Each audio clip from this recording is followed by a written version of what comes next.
the moment everything almost changed, was the very same moment it finally did.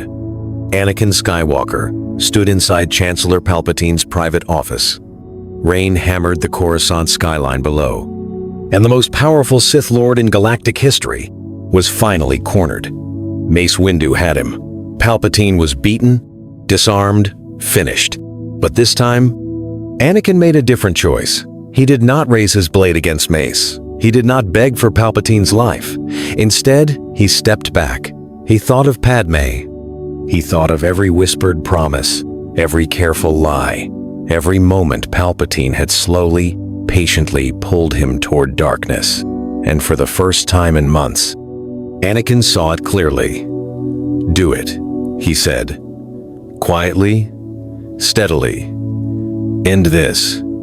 Mace Windu glanced back at him. Just for a second. A sharp flicker of surprise crossed his face. And then he turned back to Palpatine. The lightning came fast and vicious. The Chancellor's mask dropped completely. The kind old man was gone. What stood in his place was something ancient, desperate, and full of hate. Mace Windu did not hesitate. The Force surged between them. The window exploded outward. And Darth Sidious, the man who had engineered the fall of the Republic for decades, was gone. The entire room fell silent. Anakin stood there, chest heaving, hand trembling. He had just watched the man he almost betrayed everything for. He be destroyed. The man who called him friend, son. The man who promised him the one thing he feared losing most, Padme's life. Mace turned slowly, his robe scorched and torn. "You made the right call, Skywalker." Anakin said nothing. Because right call or not, he had just traded his last hope of saving her. Or so he believed. What neither of them understood yet was that the real danger was only just beginning. Palpatine was dead, but his shadow was not. The moment Darth Sidious fell, emergency signals fired across the Republic's military network. Clone commanders throughout the galaxy received a single automated transmission one Palpatine had planted months before, buried deep inside the command structure. Order 66. Not spoken, not signed. Just triggered. On Utapau, Commander Cody raised his weapon. On Felucia, the 327th turned on Aayla Secura. On Megiddo, Ki-Adi-Mundi never saw it coming. The inhibitor chips engineered into every clone soldier from birth lit up all at once. But this time, something was very different. Anakin Skywalker had heard the truth from Palpatine himself. In those final moments before the fight, Palpatine had been reckless, desperate. He had said too much. And now Anakin knew exactly what to look for. He got a transmission out. Fast and scrambled. But enough. It's in the chips. The inhibitor chips. Tell every Jedi do not trust the clones. Some Jedi heard it in time. Master Yoda on Kashyyyk. Obi-Wan Kenobi on Utapau. A handful of others. They survived the first wave of fire. Not all of them, but enough. The death toll was still devastating. But for the first time, Order 66 was not a clean sweep. Then came the second and far worse problem. The clone army, stripped of its supreme commander, began to fracture. Some units held their positions. Others turned their weapons, not just on the Jedi, but on the Senate itself, on Republic, civilians, on anyone their programming flagged as a threat. Coruscant itself descended into chaos almost overnight. The Jedi who survived were now fighting on two fronts, and no one was in control of the most powerful military force in galactic history. Anakin and Mace had stopped the very worst. But they had not stopped nearly enough. They had saved the galaxy. Now the very galaxy wanted them arrested. Within hours of Palpatine's death, the Senate was in chaos. No Chancellor. No clear chain of command. And two Jedi, one of them the chosen one, standing in the middle of a destroyed office, next to a shattered window. The story spread fast across every HoloNet channel, and it did not spread kindly. Senator after senator demanded answers. Who authorized this? Who gave the Jedi permission to enter the Chancellor's chambers? Who killed Sheev Palpatine, the most trusted leader the Republic had ever known? No one was ready to hear the truth. That the Chancellor had been a Sith Lord for decades. That he had engineered the Clone Wars from both sides. That the entire Republic had been his weapon all along. The Senate didn't want the truth. They wanted order. And someone to blame. Within a single day, warrants were issued. Anakin Skywalker and Mace Windu wanted for the assassination of Supreme Chancellor Palpatine. They had no choice but to run. Coruscant's lower levels became their shelter. Cold, dark, familiar to Anakin in ways he never expected. He had grown up poor on Tatooine. He understood survival. But Mace Windu, this was entirely new territory for him. There was no Jedi temple to return to. Clone troopers surrounded it within hours. The survivors scattered, alone, cut off, had nowhere safe to land. Anakin thought about Padme constantly. He had sent one message. No reply came back. Mace watched him carefully from across the room, but said nothing. They were two of the most powerful Force users alive in the entire galaxy, and they were hiding in the dark like wanted criminals. Then Anakin's comlink crackled, a voice he knew, strained, desperate. Obi-Wan Kenobi. Still alive, but barely. Obi-Wan Kenobi arrived in pieces. Barely. He had fought his way off Utapau with a blaster wound in his side and 3 dead clone troopers behind him. When he finally reached them, in the lower levels of Coruscant, he barely made it through the door.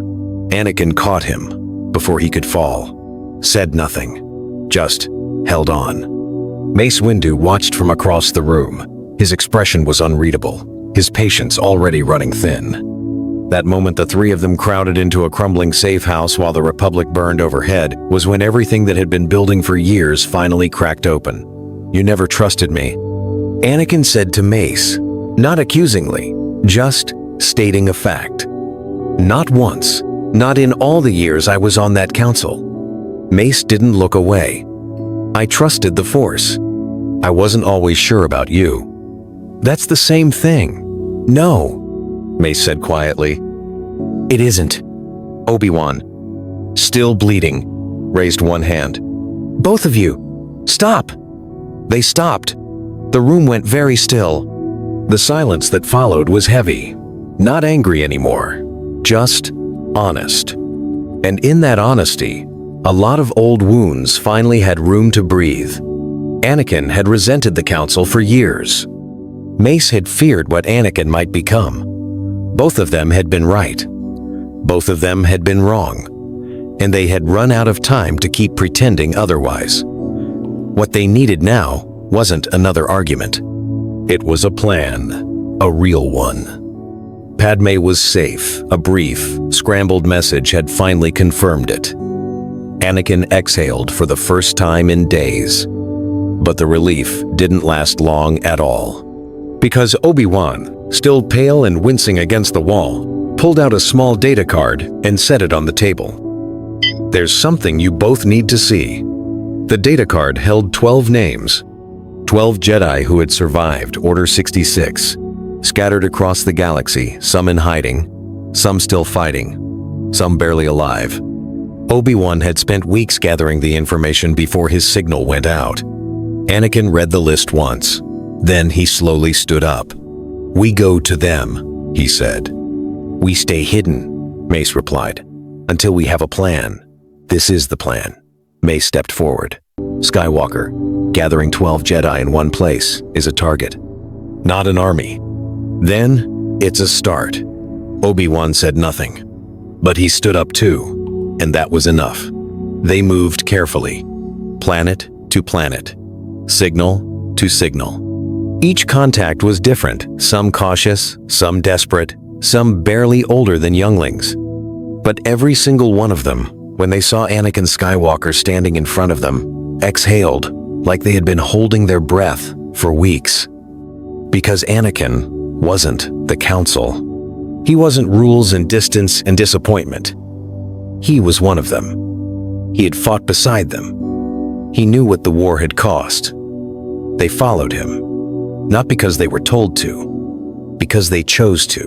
Mace watched it happen and felt something he did not have a clean name for.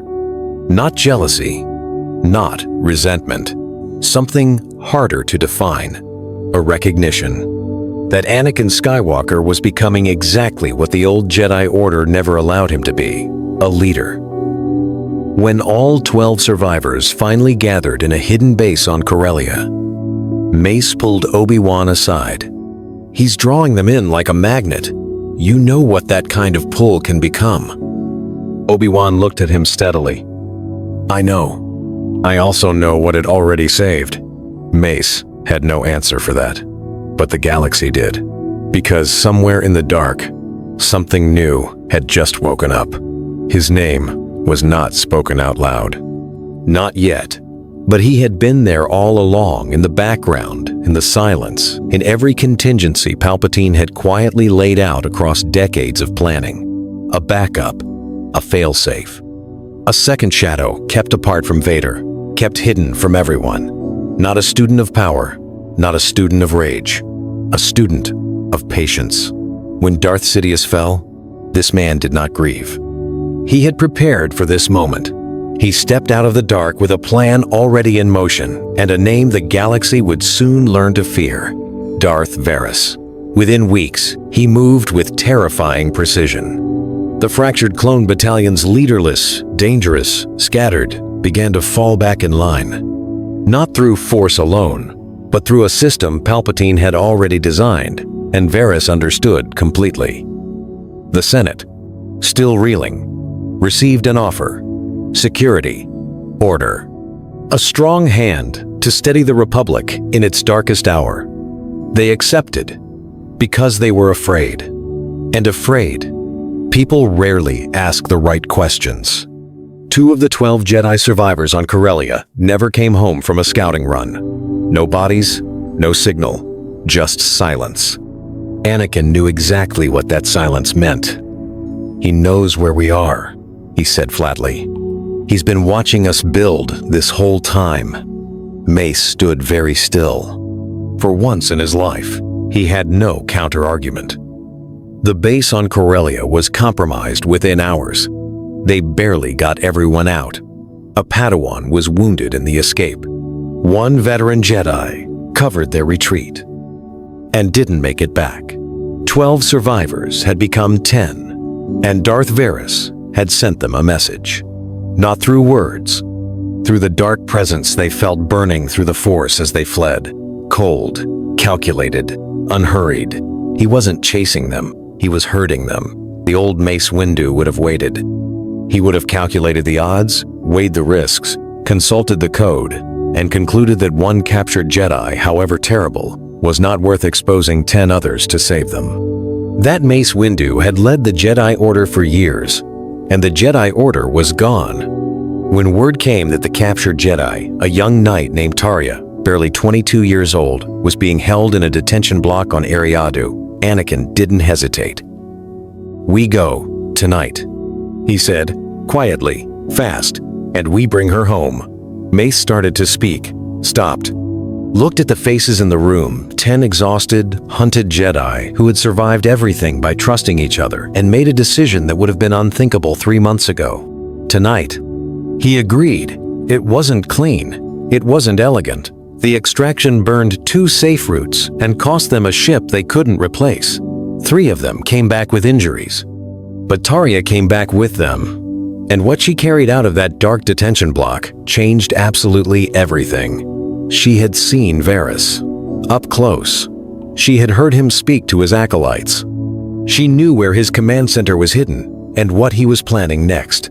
He wasn't just hunting the Jedi anymore. He was preparing to announce himself to the galaxy, to step into the power vacuum publicly and make it permanent.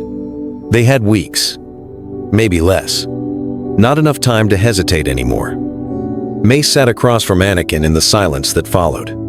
A long moment passed between them. The old code kept us apart from the galaxy, Mace said quietly. It also kept us apart from each other. Anakin said nothing. But he didn't look away. For the first time, they were finally on the same side of something. They found Darth Varys Exactly where Tarius said he would be. The battle was short, violent. Nothing like the elegant duels of the old Jedi stories. Anakin fought with everything. He had raw power, instinct, years of war, hammered into every movement. Mace fought beside him, not in front, not behind, beside him, right where he belonged. Their styles were different in every way, but together, they were something Varys had not prepared for, something the old Jedi Order never would have allowed to exist. When it was over, Varys was gone, and for the first time since Palpatine's office, the Force felt quiet. The Senate had no choice. The truth came out, all of it. The Sith, the clone chips. The war engineered from both sides. It took weeks of hearings and a galaxy in shock to process. But it came out. The warrants against Anakin and Mace were dropped, quietly, without ceremony. They didn't celebrate. There was too much work to do. The new Jedi Order did not rise in a temple. It rose in a meeting room on Alderaan, with 10 survivors sitting around a table, and one unspoken understanding between all of them: the old way had broken the galaxy. They would not repeat it. Jedi could love, could grieve, could stay. The Order served people, not politicians. Knowledge was shared, not hoarded. Mace stood at the front of that first gathering and looked across the room at Anakin Skywalker, the man he had doubted, feared, and ultimately followed into fire. "You should have been a master years ago," he said. "That was our mistake." Anakin nodded, said nothing. Outside, Padme was waiting. The galaxy was still broken in places. But for the first time in a long time, there were people willing to fix it. Months passed after the fall of Darth Varys. The galaxy did not change overnight. Worlds damaged by the war still struggled. Trade routes were broken. Systems argued in the Senate. Fear did not disappear just because the Sith were gone, but something important had changed. For the first time in many years, the Jedi were listening. Small groups of Jedi traveled across the galaxy, not as generals, not as commanders of armies. They arrived as helpers, teachers, and protectors. On distant colonies, they helped rebuild cities. On quiet farming worlds, they settled disputes before they turned into wars. People began to trust them again. Anakin Skywalker spent most of his time far from the Senate. He preferred the Outer Rim, where the damage of the Clone Wars was still easy to see. Whole towns had been abandoned. Families were still searching for missing soldiers. Anakin helped where he could. Sometimes he used the Force to lift fallen buildings. Sometimes he simply listened to people who had lost everything. Padme often traveled with him. She worked with local leaders to rebuild governments that had collapsed during the war. Where Anakin brought strength, she brought calm and reason. Together, they made a powerful team. Back on Alderaan, the new Jedi Council slowly grew. Survivors returned from hiding. A few young Force-sensitive children were found and trained, but this time their families were allowed to stay part of their lives. The Jedi were no longer taken away from the galaxy. They lived inside it. One evening, after returning from a long mission, Anakin stood outside the small Jedi Hall on Alderaan. The sunset spread across the sky in deep gold and red. Mace Windu joined him. For a moment, neither of them spoke. Finally, Mace said quietly, "The future is uncertain." Anakin looked out across the city lights and nodded. "Maybe," he said, "but this time, we build it together." And for the first time in generations, the Force felt balanced.